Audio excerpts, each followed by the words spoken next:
as I said earlier, there were two forms of the Celtic languages before the arrival of the Anglo-Saxons and the Romans.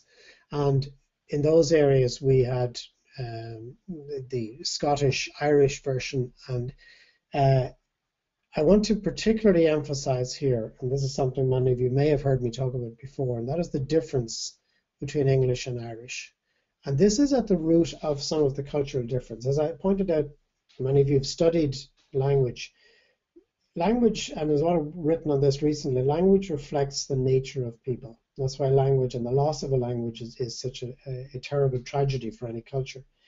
And if you look at this tree of diagrams of the Indo-European languages, and if you notice one thing that's quite interesting is that English and the branch that Irish and Welsh and Scottish exist in diverged quite early.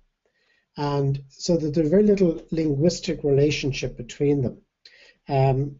And I'm just going to, Matthew will kill me for this because he said try not to put too many words, but I'm just going to very quickly show you a map of some of the differences. And I want to, when people come to Ireland, and English people in particular sometimes think they have misunderstood the way we speak, but a lot of the the English in Ireland is derived either from Old Shakespearean English or directly from the Irish language.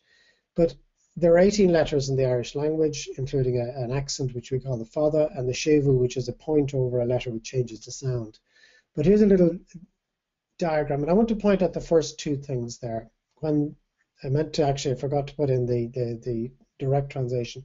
In Irish, if I want to say I'm sad, I say tá brón orm, or if I'm hungry, tá ocras orm. And those two things literally mean there is hunger on me, or there is sadness on me.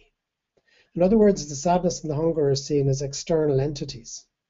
Whereas in English you say, I am hungry or I am sad. So you're, as it were, one with the feeling.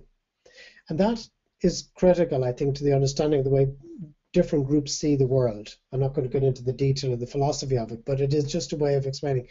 There's a linguistic difference which you will hear if you come to Ireland. You will often hear people say that somebody has just after doing something.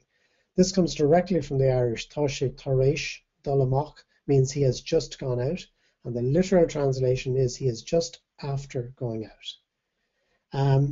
There is another linguistic quirk here, which is that we have a number of tenses in Irish that don't exist in English, and one of them is called the habitual present tense. You'll pardon my going into language here, but in Irish you would say bíonn sé go déanach gach maidin. That means that he's late every morning. But in Irish, you would translate that directly as he does be late every morning.